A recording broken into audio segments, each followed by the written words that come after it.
यही आशीष दी कि तुम 7 भाइयों की बहन तुम्हारे भाई सुखी से रहे और तुम उनका सुख देखो। सुहाग का आशीष किसी ने भी नहीं दिया। जब वह ससुराल पहुंची तो दरवाजे पर उसकी छोटी ननद खड़ी थी। वह उसके भी पांव लगी तो उसने कहा कि सुहागिन हो, सपूती हो, और यह सुनकर पल्ले में गांठ बांधी और ननद को सोने का सिक्का दिया। तब भीतर गई तो सास ने कहा कि पति धरती पर पड़ा है, तो वह उसके पास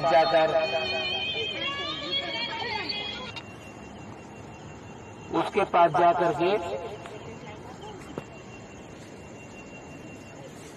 उसकी सेवा करने के लिए बैठ गई। बाद में सास ने दासी के हाथ बची कुची रोटी भेज दी। इस प्रकार से समय बीतते बीतते मृगशीर की चौथी आई तो चौथ माता बोली, करवा ले भाइयों की प्यारी बहन करवा ले। लेकिन जब उसे चौथ माता नहीं दिखाई दी तो वह बोली कि हे माता, आपने मुझे उजाड़ा है तो आप ही मेरा उद्धार करोगे।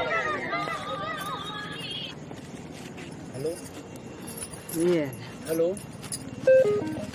वह मेरे से बड़ी है, उसे ही सब कहना, वही तुम्हारा सुहाग वापस देगी। बहुत सी चौथ आकर चली गई, मांग की चली गई, फागुन की चली गई, चैत बैसाख जेठ आषाढ़ और श्रावण भादों की सभी चौथ आई और यही कहकर चली गई कि आगे वाली को कहना।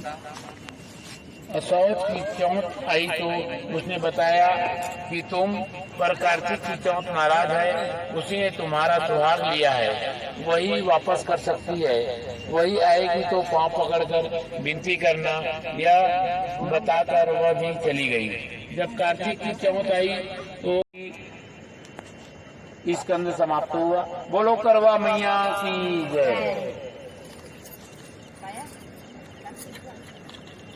तीसरा अध्याय माता करवा चौथ व्रत कथा की। एक ब्राह्मण परिवार में 7 बहुएं थी। 6 बहनों के मायके वाले बहुत अमीर थे। इसी कारण ससुराल में उनका बड़ा मान था, परंतु छोटी के मायके में कोई नहीं था।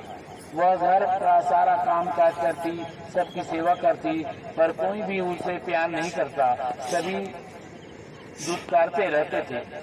तीज त्योहार पर भी जब उसके मायके से कोई न आया तो वह बहुत दुखी होती। हर वर्ष की तरह इस वर्ष भी करवा चौथ व्रत आया। अन्य बहुओं के मायके से उनके छोटे भाई करवा लेकर आए, पर छोटी के मायके से यदि कोई नहीं होता तो करवा लाता।